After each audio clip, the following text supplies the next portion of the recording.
Welcome to the program. Today we cover a topic that's difficult to talk about, and it's also so expansive and such a huge trend around the world that it's impossible to cover every aspect of it in one conversation. And it's not just human rights and human rights abuses that we talk about today, it's the very specific topic of human trafficking. And what brings this to our attention at this particular moment in time is that we are in an Olympic year. And the Olympics in Paris begin in July of 2024. Whenever you're listening to this program, we're recording it a couple of months before that big event, but it brings the eyes of the world to a particular place at a particular time, but it also brings some of the world's most unsavory and undesirable criminal characters, some of whom engage in human trafficking.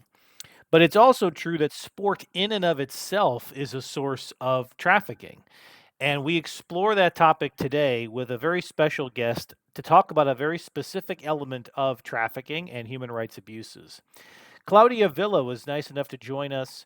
She is an international safeguarding specialist and consultant with experiences working in humanitarian and sport safeguarding, and we'll talk about the distinction between those two during the conversation.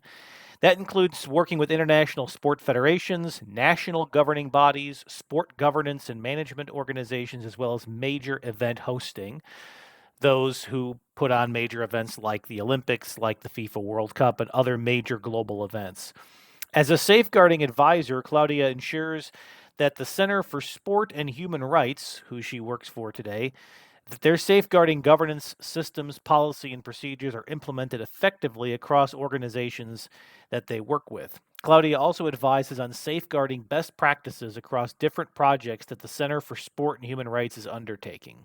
In addition, Claudia is part of the Council of Europe pool of international experts on safe sport and international safeguards for children in sport working groups. Previously, Claudia was the inaugural lead for the Commonwealth Sport Safeguarding Agenda and designed, developed, and implemented safeguarding policies and procedures from the beginning, including the safeguarding frameworks for the Birmingham 2022 Commonwealth Games, the Trinbago 2023 Commonwealth Youth, using a multi-agency approach that sees local and international organizations embedded in the response mechanisms. So there's a couple of words in here that are important, and I want to preface this. Now, Claudia is going to explain to you the term safeguarding and what it means, and it is her specialty. But I want to take a moment at the beginning to just clarify the subject of today's conversation around human trafficking in sport and sporting events. That Claudia's specialty is to prevent it from happening in the first place. So most of what we're going to talk about today is how she and her organization and others work with large, both organizers like the Olympic Committee, the IOC in this case, or FIFA around the World Cup, or any other major organization that sponsors these big international competitions that bring lots of athletes and lots of fans and lots of people together. But this also extends to working with sporting authorities that feed into these international tournaments.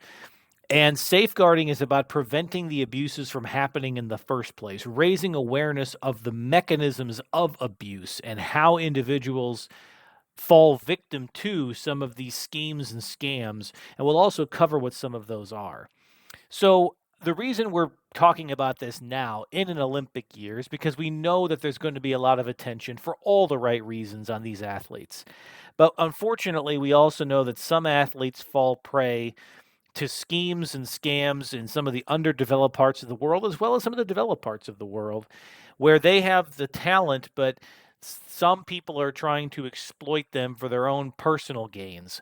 Agents or people posing as agents who are going to rip these players off. And so we think it's important to at least talk about the sporting element of this that may not be associated with the idea of human trafficking. And yet, if you're moving people across international borders under false pretexts and hoping to prey on them and profit off of them, it is a form of human trafficking. And then, of course, these events in and of themselves, because they bring so many people, they create vulnerabilities. Unfortunately, that also creates opportunities for criminal networks. And it creates a law enforcement challenge with so many jurisdictions from the organizing team to the city to the host country to any number of governing bodies that have something to do with feeding the athletes to these games, as well as agencies that bring workers into countries specifically to work on the building of venues, let's say, for a major sporting event. So we don't want to let a big event that should be celebrated go past us without talking about some of the risks and dangers that are associated with it. And Claudia was nice enough to spend time with us to educate all of us on this. And I hope that you will share this with your network as well. People who, watch the games like the rest of us, but maybe they're going to be going to the Paris games. Maybe they know somebody who's participating in the games. Maybe they have a company that sponsors it. The message you're going to hear throughout this program is that we all have a role to play to counter human rights abuses and human trafficking. No matter what role you play as an attendee, as a sponsor, as an organizer, as a host city, everybody has a role in this.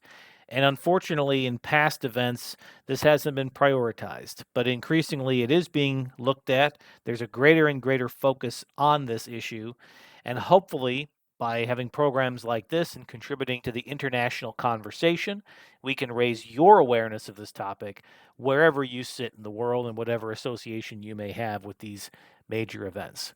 So, I don't want to steal Claudia's thunder. She's going to share much more. This is her expertise, and that's why we brought her on the program. So, without any further delay, I present to you my conversation with safeguarding advisor and international safeguarding specialist with the Center for Sport and Human Rights, Claudia Villa. Claudia, welcome to the program. Thank you so much for having me on the program. It's an honor to be here. Excellent. So I've given a little introduction, but I can only do so much justice to your work. I'd love you to introduce yourself to our audience and tell us a little bit about your background and how you got to this line of work. Yeah, thank you. So I would define myself as an international safeguarding specialist, and I have now worked in safeguarding for over 20 years, and I have lately joined the sports sector, supporting sports organization to develop effective safeguarding framework. I have been really fortunate to work on major sporting event safeguarding, and this has become a little bit of my passion actually. And I just love working internationally with culturally different teams and environments, and I love the complexity of jurisdictions. This is probably my favorite part of my work. I'm picking the complexity of working across different jurisdictions in major sporting event.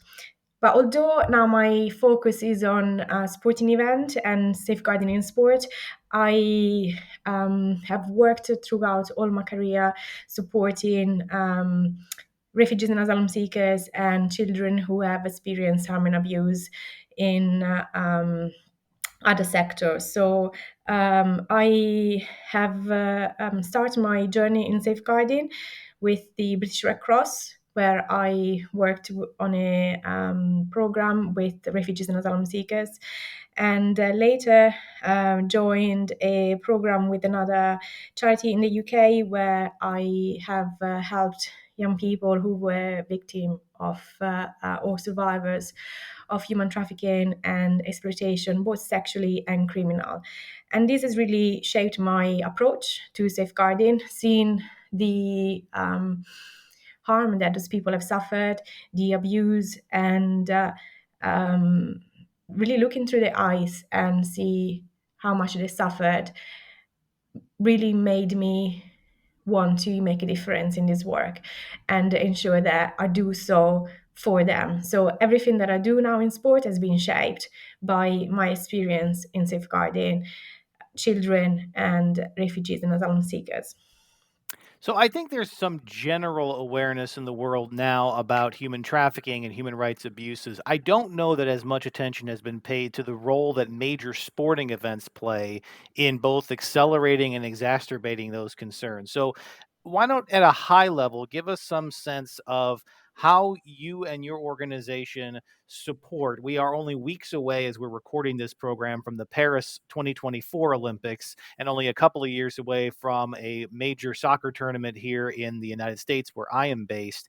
What drew your attention to these sporting events? And can you give our listeners a sort of high level overview of the common issues and abuses that take place around these large international gatherings? First of all, I like to say that major sporting event or general event like concert that attract a big audience create opportunities, and there are positive opportunities, but also linked to opportunities for organized crime or exploitation. And because I focus on this type of work, I see those aspects more when we talked about the effect of or the consequence of a major sporting event. And when we talk about human trafficking, this is something that has just come to the light in the last few years, not because it wasn't existing before, but because, as a definition, human trafficking is a hidden crime, so it cannot be seen. And only if we know what we're looking for, and if we put a spotlight on those type of activities, criminal activities, we are able to spot them and stop them. So when we talk about human trafficking in sport, there are different two distinctions of human trafficking in sport that I like to make. So initially, there is human trafficking in sport. So human trafficking in sport look at the movement of a person for the purpose of exploitation, where where the victim is generally an athlete that takes part in sporting activities. So the person who is exploited and is trafficked for the purpose of exploitation is a sport person.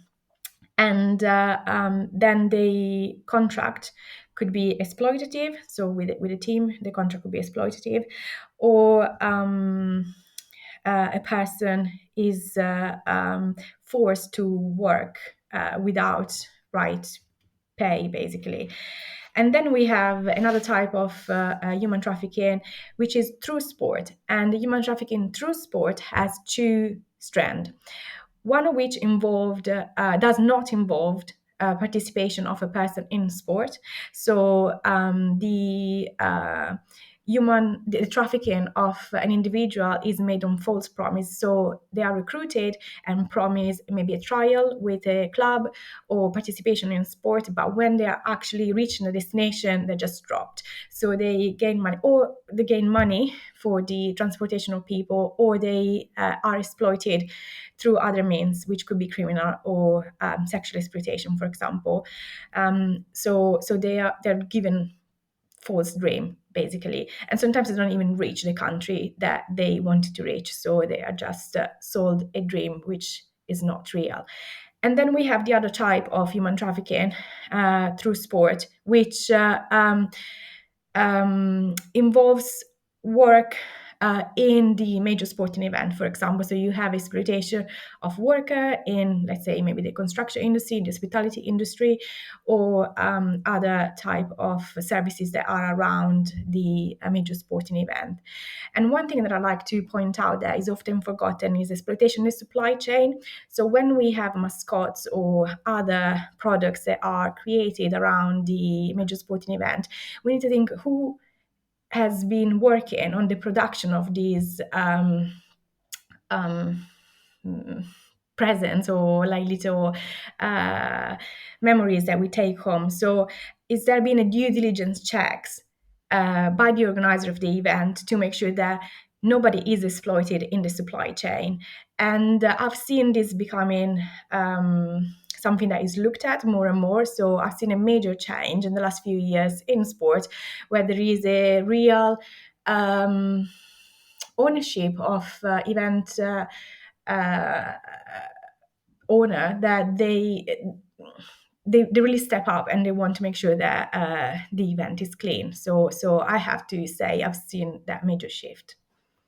So there's a couple of elements of that. Let me take the first one, which is the exploitation of an athlete, somebody who's Mm. actively participating in the sport. Now, does this happen at the national team level? Does this happen at a club level? Does this happen at a amateur level? Can you give us some insight as to maybe examples that you might have of individual athletes who have fallen victim to that form of trafficking?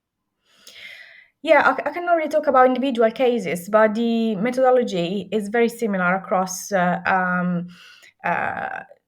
all the people that I've supported. So we see a fake agent who will promise an athlete to have a trial at a club.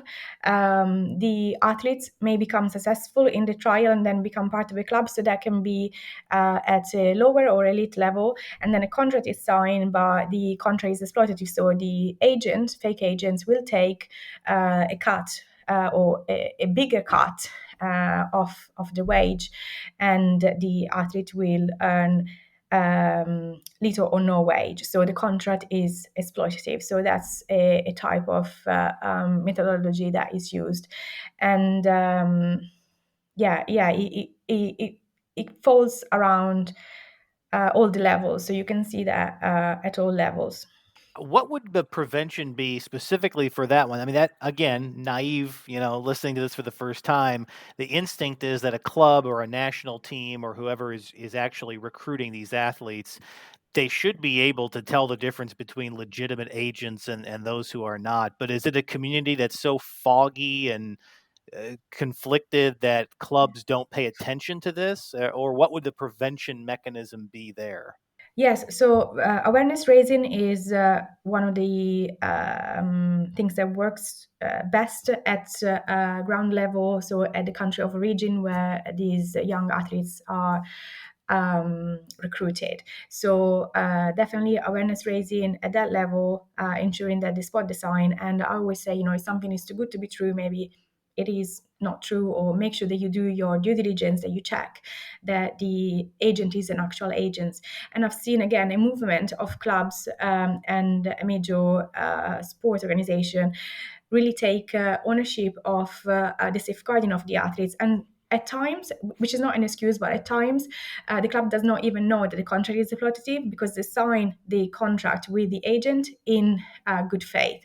That's not an excuse, definitely, and it needs to be looked at.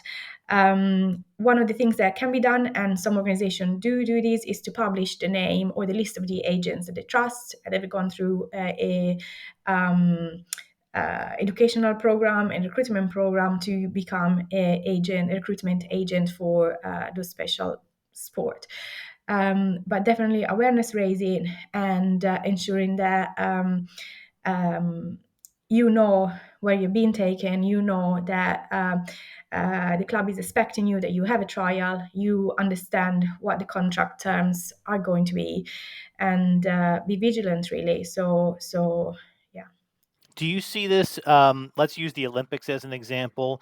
Do you see this at a national team level where there may be a country that is looking for an athlete that they can bring in, give them citizenship, and it will give them an edge in some competition? Or does this mostly happen at the club sport level, below the national team level? So I've not seen that personally. I've heard some of my colleagues that works in this field working with athletes where they had been promised a space on a team, or through a national, given a national passport, but then when they couldn't reach the level that they were expected, then nationality has been stripped or not given. So that puts an athlete in a position of vulnerability. So that's something that again, personally, I've not dealt with, but I've heard some of the colleagues suggesting that that could be the case. And another case that I've also heard from some of my colleagues is that, especially in the North America landscape, there could be a risk of exploitation through sponsorship in colleges. So that is something that seems to be an emerging issue, and something that I would like to know more. And again, if there are any people listening that are worried about any of these, please do reach out, and we can put you in touch with some of my colleagues that will be able to support. It's a fascinating topic. Here in the United States, there's a long tradition of collegiate athletes being amateurs. So they were never allowed to receive compensation for their work until they became certified professionals. But we've had some changes in the U.S. recently in our laws that now allow, and rightfully so, college athletes to earn money off of their image, their likeness, sponsorships. But it's a totally unregulated space. And so, to your point, it's ripe for abuses. And I'm sure that there are, unfortunately, people who are out there seeking to do that. All right, let's take the other side of the issue, which is the workers. Now, this one feels like it's much more complicated because think about how many people are involved in organizing any major event, from building the stadiums to the hospitality to everything around travel and in between. So it's such a big topic. Why don't we try to break it down to its components? Which areas of those supply chains have you and your organization seen the most abuses in?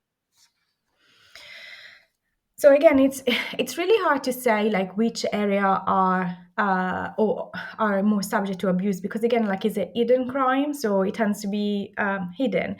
I have definitely seen some abuse and exploitation in the hospitality sector. So when you have workers who may be working for an organization, may not have the right paperwork, and something happened to them and they're not willing to report it because they may lose. They may not then they may be move to return to their own country, or not be allowed to stay in the country where they are at the moment because of the lack of paperwork, which is difficult because they have been victim of abuse and then they didn't want to report it. Same could happen in the construction industry. It's where there is opportunity for exploitation and abuse, it will happen. So the work that we need to do as safeguarding professionals is to ensure that we try to prevent those from happening by setting really stringent rule and checks and setting the bar really high. So our expectation is that no people will be exploiting through this event. So these are all the due diligence checks that we will expect you to do. We want to know who are the workers who are working in the supply chain. We would do checks. And again, I've been very lucky to be part of a major sporting event, and I know that they had physically sent a person to check factories to ensure there were no workers who were exploited. And again, yes, there is risk there, and there are limitations to those checks, but at least it sends a clear message. We will check your factory and making sure that the condition of the workers are respected, that there are no children, underage worker in the factory, that everybody is treated with respect. And the importance of sending a message as well during the event to the hospitality industry or anybody else who come to the event about the standard of behavior that's expected. That's really important. So that will send a clear message that people that want to abuse the system are not welcome at this event. So very, very important to set clear standard, clear framework for regulating the activity that goes on with a major sporting event. And there are so many tools out there that can be used. That are available on various websites. And I know at the moment I'm working for the Center for Support to Human Rights, and there are those tools available on the website if anybody is interested to know more and how to use those tools to prevent abuse from happening. And we'll make sure those links are available in the description of this podcast, wherever folks are accessing it. So let's talk for a moment about, let's use the Olympics as an example. We are in an Olympic year. Of course, Paris is the host of the 2024 Olympics. So are there special considerations that you and your organization think about for events of that magnitude, truly global, eyes of the world are on a place for 2 to 3 weeks, that are unique to that size of event that maybe don't happen as frequently at smaller or regional or maybe less globally focused events? Yes, certainly. So events like such as the Olympics are a great example of what can be done to protect the athletes and everybody who takes part in the event. So you need to have a very strong safeguarding framework, and I'm only focusing on safeguarding because that's my expertise. But everything else also is very important. Safeguarding cannot exist in isolation. It needs to work within the whole human rights framework and respect for all the other human rights. So when we look at safeguarding, really strong framework, really strong code of conduct, expectation of what behavior is accepted, what behavior is not accepted, safeguarding policy that send a clear message, say this is how we will deal when abuse is happening or is suspected, investigations, clear framework for investigations, and also, I would say, independent oversight. So, what I have seen is that people really want to trust the system. If I'm reporting something that has happened to me, I need to be able to trust that the system is working, and independent oversight would be a one of the aspects that will instill trust in a person that is reporting what has happened to them. Also, one of the things that I've seen in the news recently is that the IOC has, which is the International Olympic Committee, has launched a new initiative that is protecting athletes from online abuse, which I think is amazing and is something that is often maybe overlooked, maybe because of our age. We grew up in a environment where thankfully we were not subject to online abuse when we were younger, and often I find that we forgot about the aspect of safeguarding and what the younger generation need to deal with. And the International Olympic Committee has launched this initiative, which will basically screen social media account of athletes and other people that have opted into the system, and ensure that abuse is screened out, so that athletes are protected from those type of abuse and can focus on the competition. So that is definitely something that has been great to see. So one of the complexities that I think we see anytime there's a major international event is the jurisdiction issue. You obviously have the normal governing body of, in this case, the city of Paris, the nation of France. They have local laws and norms, and then you're going to have the International Olympic Committee, which has their own sets of issues and standards. They're cooperating, but when it comes to the investigation or it comes to the identification of potential abuses or abusers, or even if there's identification of crimes happening in real time. Can you walk us through the best practice for how an organizing group like the IOC works with the local authorities, and who has the jurisdiction there? Who is the enforcer of the rules, so to speak? Yes, so thank you for this question, because it's often where there is major confusion and complexity. So, event organizers, like for example the IOC or other major event organizer, will be responsible for safeguarding during the event. So that's the jurisdiction. They are responsible for whatever happened in the event. Everything that happened outside the event is for another jurisdiction. So the organizing committee may be responsible for the workers, and that's under their jurisdiction. But if, let's say, abuse has taken place 2 months ago in another country, uh, under a training camp which is made for selection of athletes, that is responsibility of the national sports body that regulates that training camp. So that's their jurisdiction, and that's not under the jurisdiction of the event organizers. So if the athletes or anybody come forward with an allegation of abuse that has happened at that training camp, unless it was also organized by the main event organizer, that's under a different jurisdiction. So that would be channeled through a different jurisdiction, which would be either the national sport body or the international federation, depending on what the issue is. What I know is that the major event organizers have been trying to put pressure or raise awareness amongst national federations, national sport bodies to make sure that everybody knows what their rights are and what their duty and responsibility to protect are. And when it comes to enforcement, so who would have the authority? Let's say that some group has been identified as having been violating some of these practices and norms. And it happened outside of the jurisdiction of the organizing committee and the host country, but it's identified, it's known to everybody. Is there a policy for sanctions against those sporting bodies? Is there a recommendation for making for justice for the people who were abused?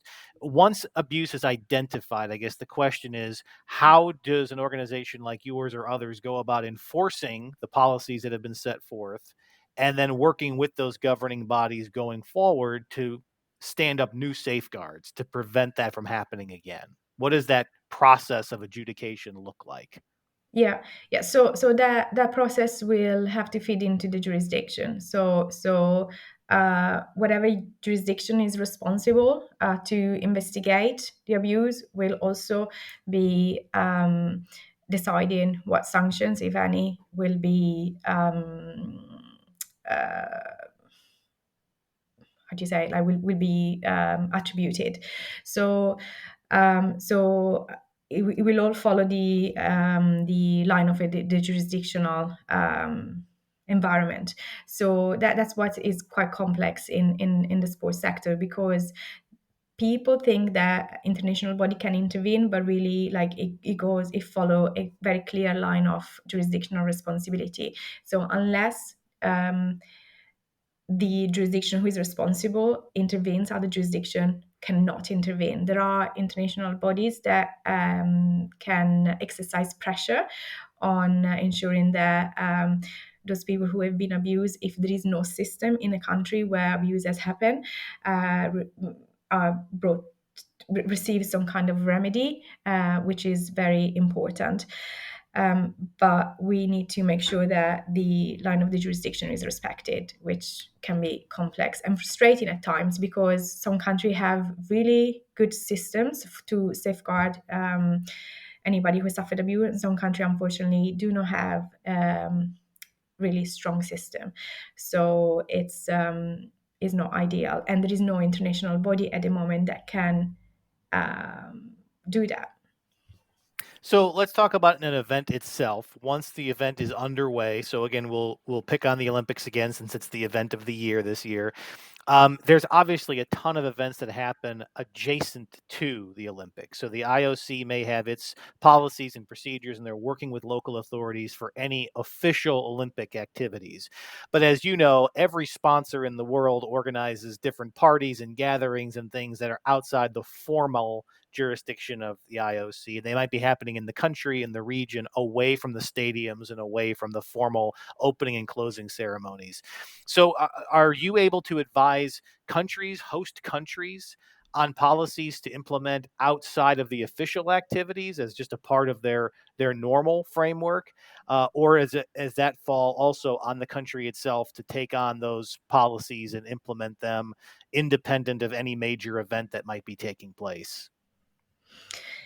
Yeah, so I'm working at the moment on a project with the Center for Sport and Human Rights that support host cities developing those safeguards for host cities. So that's not the host committee, that's not the event organizer, but just for host cities. So what we are doing, we are working with those host cities to review what they have in place at the moment, which is the normal safeguard, your child protection system, your adult protection system that you have in place any time of the year, any days. But then a major sporting event or a major event coming to your city. So where do you need to heighten your system that you have in place? So we would be looking at, for example, heightened risk of human trafficking, heightened risk of exploitation, both sexual and criminal, and where do we need to strengthen those policies and procedures? Do we need to have an extra system in place to protect? Do we need to have extra resources? And what I've seen is that collaboration amongst all the agencies that are present in the city is what works very well. So in one of the events that I had the pleasure to work on, I had such a brilliant relationship with police, and we were working together. We were sharing information so that we knew where the risks were. We were working with the city government that were telling us what they had in place, and they were able to support us. There was great communication. So one of my main recommendations is never work in isolation. Work within the local community, because they know the local rules, they know the local support systems, the charities that are available to support, and help you navigate in the systems as you are unfolding issues or you are trying to investigate a concern. So definitely building relationship within the local community with the local law enforcement team, and understanding what's the culture like. Would people trust the local law enforcement team? Because at times that could be an issue. So that needs to be contextualized in the country where you're working in as well, but also know who you need to go to for support, because you cannot work in isolation, basically. So this is a good theme on recommendations to prevent abuses and some of the best safeguarding policies that you have seen implemented or you've been a part of working on. So that one, it sounds like, is clearly a strong relationship with local law enforcement, local authorities. What are some other best practices and policies that you've seen put in place that at this point should be the standard for any major event anywhere in the world? Yeah, so I would say that raising awareness at all level is really important. There needs to be great buy-in from the senior leadership team, because if you don't have that, then it becomes hard to implement your plans. So really buy-in at the top, and then also buy-in from the bottom. So both a top-down and bottom-up approach. But also safeguarding cannot be an afterthought. So it must be integrated in the very first stages of an event planning. So when you in or an event life cycle, we call it. So you should have safeguarding requirement part of your bidding phase. So not just at the operational event delivering phase, but when you're bidding for an event, you should include safeguarding mechanisms in there. What are your safeguarding plan to protect the people that are attending the event? And it needs to then go beyond the operational phase, which is the event itself, because sometimes you don't have the time to investigate all the concerns that have been raised when the event ends. So what happens when the organizing committee closed down and the host city has also closed down the department for sporting event? Who takes responsibility for these cases? So there needs to be an afterthought. What happened after the event? Who is responsible to follow through those concerns that have been raised, which must be followed through? They cannot just go down into a black hole and just completely forgotten. So thinking about the plans from the bidding stage to the operational stage and beyond the, let's say, the closing ceremony, what happens after when the door are closed. Also, I would say that you need to build capacity within the event that can not only be international, it needs to be local. Local expertise is key. So I cannot be an expert of child protection and safeguarding in every country. I need to rely on local expertise. So linking in with the people that are working days in and days out with the legislation that I will be expected to deal with, very, very important. And I would also say that awareness raising and thinking about the process is not enough. You need to have those processes. You need to have a code of conduct. You need to have a policy. You need to have procedures. What happened next? People need to know, if I raise a concern, who is going to deal with. That's one of the feedback that I receive. I want to know who is going to read my concern. I don't want it to go into a nameless inbox. I want to know the person who will be reading them, and would they know what I'm saying? Would they be able to help me? So having those information, know what happened next. Very important to have clear steps. And in my head, I'm visualizing a flow chart. So, the concerns come in, what happened next? Who deals with that? And where is it channeled through? And also having trained staff. I have seen the importance of being able to recognize that a safeguarding concern is raised, and the importance of being able to deal with respect towards the person that is raising this concern. So you need to have people that are able to connect and understand what to do next and are truly victim centered and trauma informed. There's a formality around it, I think, for major events, but everything you've just listed sounds like something that every business in the world should also have implemented as part of their own policies for how they deal with cases of similar situations in a workplace environment or in a nonprofit environment. So it's interesting to hear how the consistency of having a policy framework that can be followed and a clear set of next steps can apply not just at a big international level, but potentially at someone's company if it's large enough and has enough people. These are things that they need to be thinking about as well. Um, let's also talk about the attendees and sponsors of these major events. So there has to be some role for the people who are coming to visit as observers. As you said, raising awareness is an important element of this. And for any sponsor who's putting significant money behind an event with their brand, they certainly have a say in their contracts about what they're expecting to see from those event organizers. So I'm curious if your group or others have either specific advice or counsel for attendees to major events like these, as well as for big corporate sponsors and the role they can play in advancing safeguarding protocols and similar related human rights issues. Yeah, certainly. So in our world, we say safeguarding is everybody' responsibility. So everyone has the responsibility to ensure that standards, and not basic standards, but best standards are implemented, because you don't want to have the minimum standard implemented. You want to really make sure that your event and your organization sponsor something that is safe for everybody to attend. So I would encourage any sponsor to ensure that they do their due diligence, and they also are expected or expecting any organization they collaborate with to have a good standard of safeguarding and lead by example as well. So is a two-way street. We need to ensure that we lead by example, and then we are also expecting the standards of uh, human rights standards to be upheld. And with regard to spectators, they play an important role. So at the event I was part of, we ensure that information around safeguarding were everywhere, for example, in the toilet, in the stands, and we send a simple message, if you see something, say something.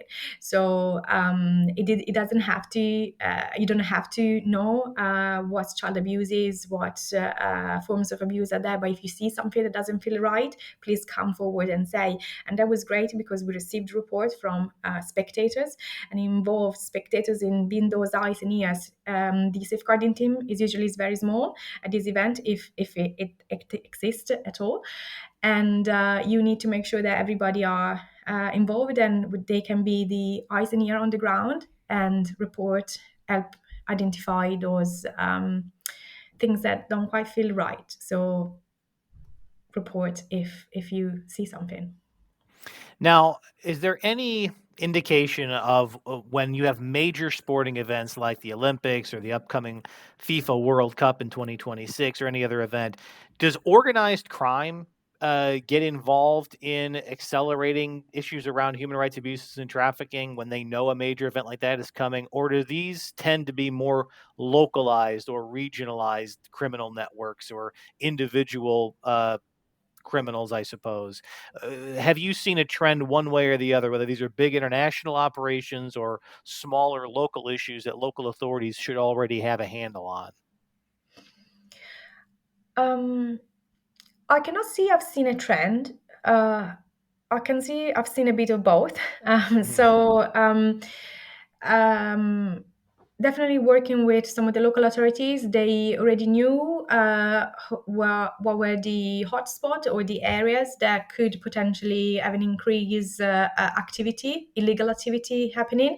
So their planning was excellent in ensuring that those areas that they already knew about were monitored, and also ensure that some of the young people who may be in a risk were protected, so there were extra protection system around those young people. And usually the local police will work with international organized crime if they have information around that. So in the way I worked, I would pass on any intelligence, any information I have to the local law enforcement team and give it to them, because I'm not qualified to deal with that. But definitely that's the importance of having that multi-agency team that I was talking about earlier. So recognizing also what my limits are and what my role is. So I've heard something that is a bit doesn't quite feel right. I don't know if that is an important information, but I'm passing it on to somebody else's, and that may be a piece of the bigger puzzle that can then lead to an arrest or the start of an investigation or something. So, again, I would pass on the information I get to the person that is best placed to deal with them, and important to have those connection on the ground. Now, it's such a big topic and a big issue. Do these organizing committees designate an individual or a team within the host committee to deal with issues exactly like this? Or is this included in the overall security plan or the overall safety plan for an event? I'm curious, as you work with these organizing committees, do you feel like they're set up well to deal with these? Or does there still need to be more formality around designating a lead for issues like safeguarding? Yeah, historically has been something that was dealt with the security team, and there are, again, I worked with an excellent security team who really understood safeguarding, and we worked really well together.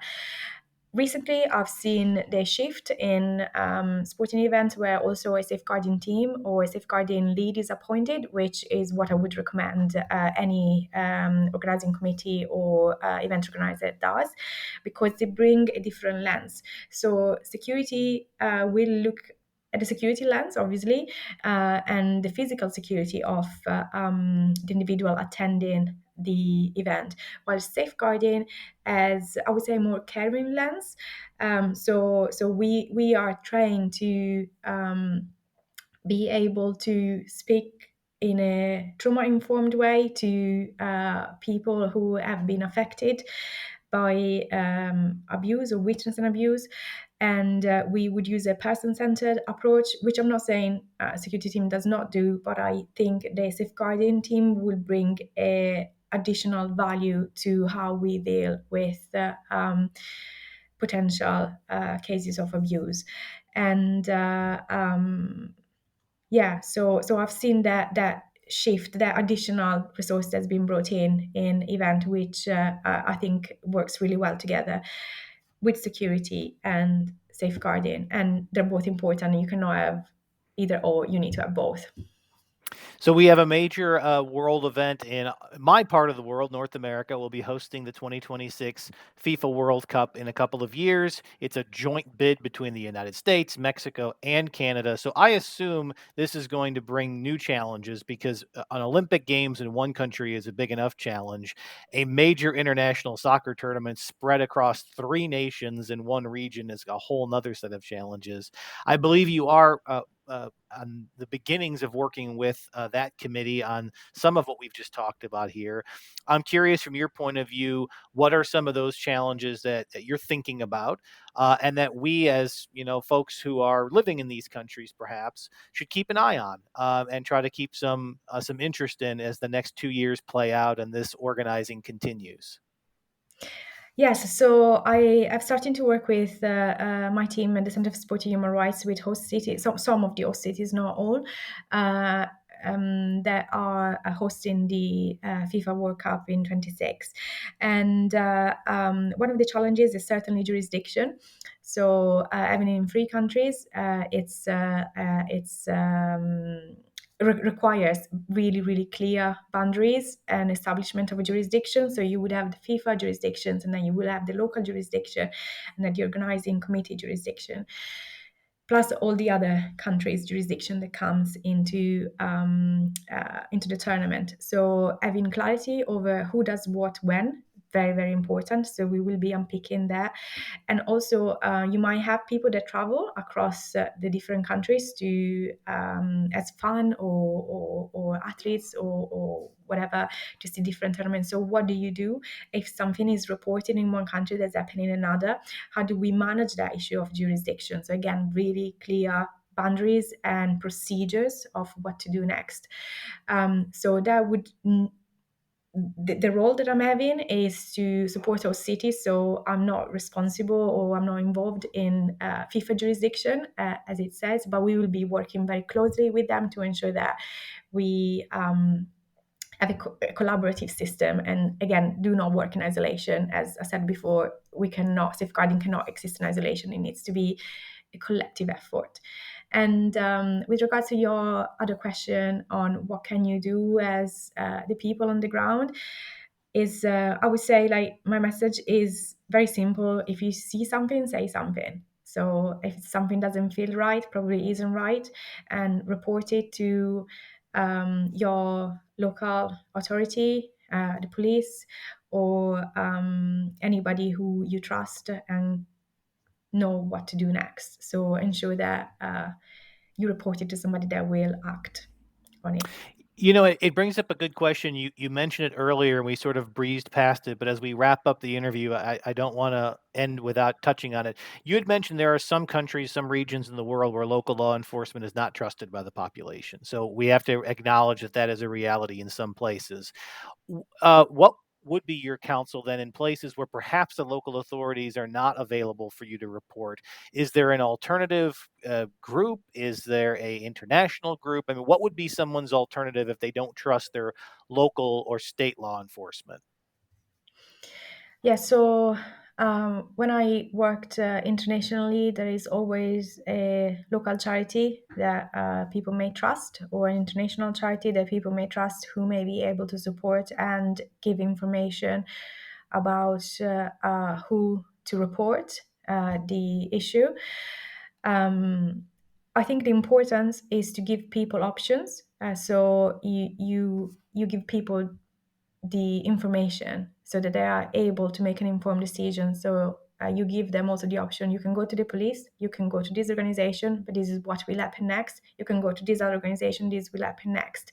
So that people realize what they can achieve, what they're able to cope with. And also, at times, you may feel not ready to report something now, but you may be ready in 3 4 months, years. So it's important that people are given the information and they can make an informed decision on what's happened next. And yeah, that would be my advice, really. For anybody who'd like to learn more about you or your organization, what would be the best place for them to find out a little bit more? Yes, so you can find me on LinkedIn, and it's Claudia Villa. Hopefully, you'll find me. Or the organization I'm currently working for is the Center for Sport and Human Rights, and you can find more information on sporthumanrights.org. And we will put links to those and your LinkedIn profile in the description of this podcast. Claudia, you've been very generous with your time. This is an important topic. Thank you for educating us on it. And we look forward to having you back in the future, maybe as we get closer to that big tournament in 2026 and see what progress we've made. Thank you so much. I look forward to speaking to you again. I encourage you to go back and listen to this program again. There was a lot of content that we covered today, some of which was new, certainly to me. Probably some of it's new to all of you as well. And there were some great resources that Claudia shared with us that we're posting in the description of this program, and is also available on the website of the organization that Claudia works with, the Center for Sport and Human Rights. That's sporthumanrights.org. And you can get that link again from the description of this show, whether you're listening to this on your favorite podcast platform or through YouTube. If you're hearing it from any other means, though, sporthumanrights.org is the place you can go to find more information about that organization. I also want to take a moment, since the topic of human trafficking was a main topic of this program and invoked here, to take a moment to share some resources, and we will also post links to these in the description of this show. First and foremost, for those listening in the United States, there is a National Human Trafficking Hotline. It is 1-888 373 7888. You can get help and connect with a service provider in your area. You can report a tip with information on potential human trafficking activity that you believe you've been witness to. You can learn more about training, technical assistance, or resources. That is a national toll-free hotline available to answer calls from anywhere in the United States, 24 hours a day, 7 days a week, every day of the year. But to clarify, that hotline, the National Human Trafficking Hotline, 1-888 373 7888, is not a law enforcement or immigration authority. It's not operated by any formal government organization. It's operated by a non-governmental organization funded by, but not run by, the U.S. federal government. If you do want to call federal law enforcement directly to report suspected human trafficking activity, you can do so through a special line set up by the U.S. Department of Homeland Security. That's 1-866 347 2423. Again, 1-866 347 2423. You can also submit a tip online, www.ice.gov/tips. Again, we will have these available in this in the description of this program. Now, individuals across the world, anywhere in the world listening to this, can report suspicious criminal activity to the U.S. Immigration and Customs Enforcement Homeland Security Investigations tip line. That tip line is accessible internationally by calling 1-802 872 6199. Highly trained specialists will take reports from both the public and law enforcement agencies on more than 400 laws enforced by ICE and the Department of Homeland Security, including those related to human trafficking. For those in the United States or elsewhere, you may also submit tips online to the Federal Bureau of Investigations, the FBI, tips.fbi.gov. And lastly, the State Department's Diplomatic Security Service, DSS, investigates visa and passport fraud. Human trafficking often includes visa fraud.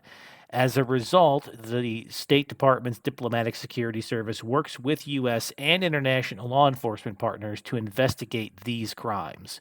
To submit a tip, simply email traffickingtips@state.gov.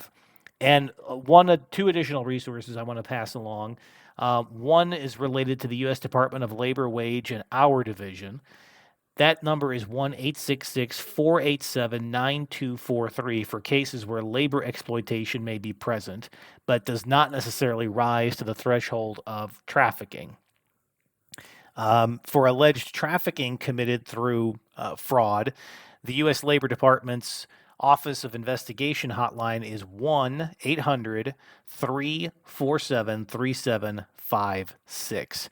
And then lastly, to report suspected child prostitution activity to the cyber tip line, the National Center for Missing and Exploited Children is available 24 hours a day, 7 days a week at 1-800-THE-LOST or cybertipline.com.